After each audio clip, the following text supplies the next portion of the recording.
একদা এক গ্রামে লিলি নামের এক মেয়ে বাস করত। লিলির মা মারা যাওয়ায় লিলির বাবা দ্বিতীয় বিবাহ করেন এবং তাদের একটি মেয়ে সন্তান হয়। লিলির বাবা ব্যবসার কাজে শহরে চলে যান, কিন্তু লিলির সৎ মা লিলিকে একটুও ভালোবাসতো না। লিলিকে দিয়ে বাড়ির সব কাজ করাতো। মা, তুমি কেন আমায় ফেলে চলে গেলে মা? এরা আমাকে চাকরের মতো খাটায়। মা, তুমি কোথায় মা? কি রে, এত দেরি কেন হয় কাজ মেটাতে? এই তো মা, হয়ে এসেছে।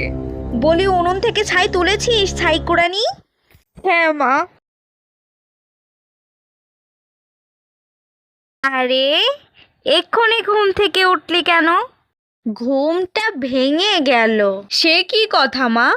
ভালো করে না ঘুমালে তো চোখে কালি পড়বে। যা মা, আর একটু ঘুমিয়ে নে। না মা, আর ঘুমাবো না। এই ছাই কুড়ানি, আমার মুখ ধোয়ার পানি নিয়ে আয় তো, যা।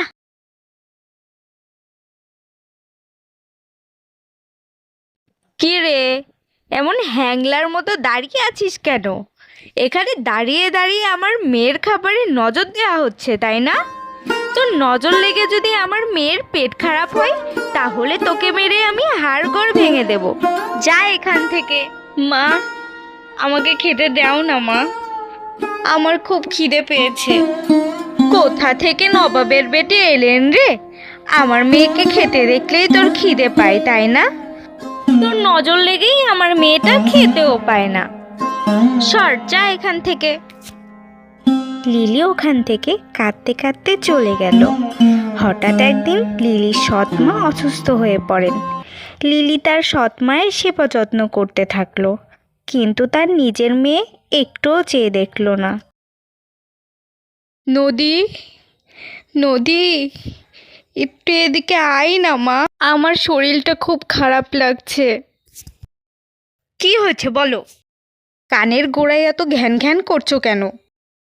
আমার জন্য একটু জল খাবার নিয়ে আয় না মা, আর আমার ওষুধটা ফুরিয়ে গিয়েছে, তুই একটু গিয়ে নিয়ে এসে দে।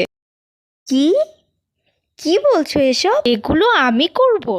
আমি পারবো না মা, তুমি এগুলো লিলিকে করতে বলো। আর থালা বাসন মাজলে আমার হাত অপরিষ্কার হয়ে যাবে। না বাবা, আমি পারবো না।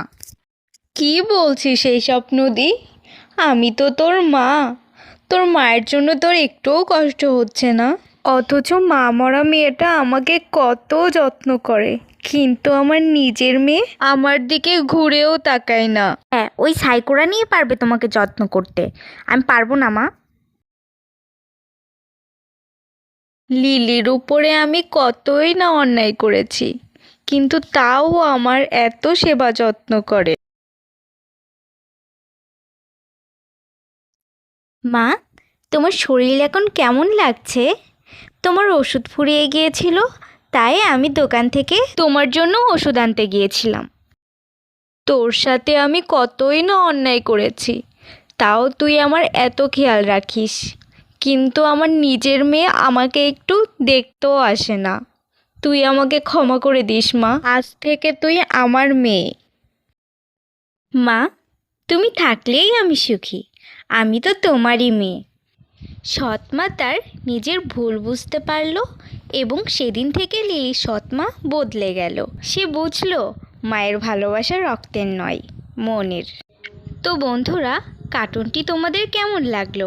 ভালো লেগে থাকলে লাইক করে পাশে থেকো, এবং এরকম মজাদার কার্টুন পেতে চাইলে আমার ইউটিউব চ্যানেলটি সাবস্ক্রাইব করে বেল আইকনটি অন করে দিও।